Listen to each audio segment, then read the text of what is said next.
This is an open message to the Occupy Wall Street movement, to the 99%.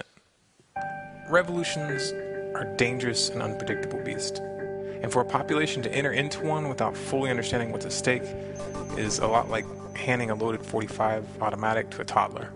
On the other hand, all it takes is a cursory look at the psychopathic criminals which have taken control of the governments of the world to understand why a revolution is inevitable.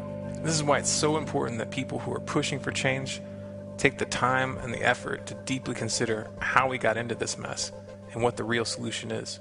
Otherwise, this movement, like so many others which have come before, will be co-opted, twisted, and distorted, and could result in even more power being handed to those who you're trying to fight.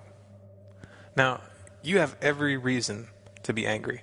You, your children, and your children's children have been sold into slavery. Literally. If you're lucky enough to have a job in the years to come, you'll end up paying between 25 and 30% of your income in taxes, the majority of which will go directly towards paying interest on debts to privately owned banks. Think about that. 25 to 30%. That means you work between 3 and 4 months each year for the bankers. That's slavery, pure and simple. It's a cleverly disguised form of modern feudalism. And it's not new. It didn't start with the bailouts. The bailouts were just icing on the cake. It was just a little bit too much for most people to swallow. But in reality, the events of the last several years are just an escalation of standard policy. If you truly want to break free from slavery, it's crucial to understand the nature of your enslavement. It's crucial that the masses come to realize that all major currencies, the dollar and the euro in particular, are created out of thin air by privately owned banks. Those banks create money backed by nothing.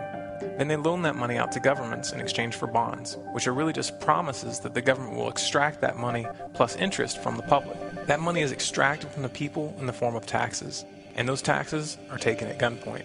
Sure, you may not have ever seen the gun in your face, but if you ever refuse to comply, men with guns will show up at your house and drag you off to rot in a cage. Perhaps some people don't want to look at this reality. It's not a flattering image.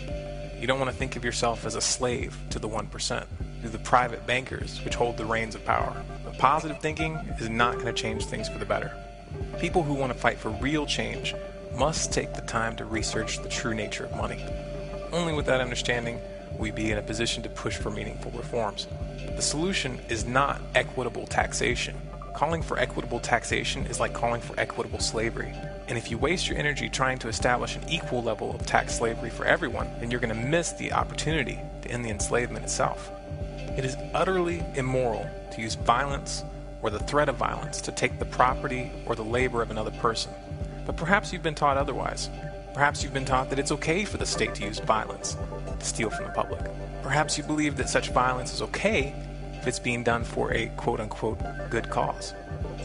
I hate to break the bad news, but the ends do not justify the means. And if you're honest with yourself, you'll have to admit that the ends don't ever seem to quite materialize as promised, do they? In the end, you're given a few half-assed services and social programs, but the vast majority of your money goes straight into the pockets of the bankers and the war profiteers. And it always will, if you keep turning to government thugs to enforce your good intentions.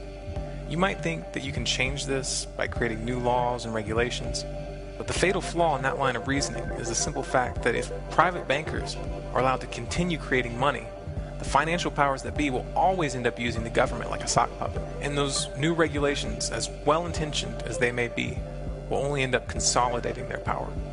Right now, there are those in positions of influence which are attempting to redirect and co-opt the Occupy Wall Street movement. A good example of this is the Vatican, which this past week took it upon themselves to propose the establishment of a new global central bank as a solution to these problems.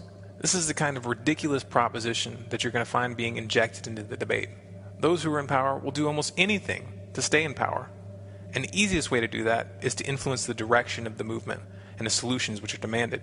Those who created the problem, the real powers that be, don't mind when you react, just as long as they are able to direct that reaction towards artificial solutions which funnel more power into their hands. Problem, reaction, solution. The Hegelian dialectic. It's the oldest trick in the book. Don't fall for it.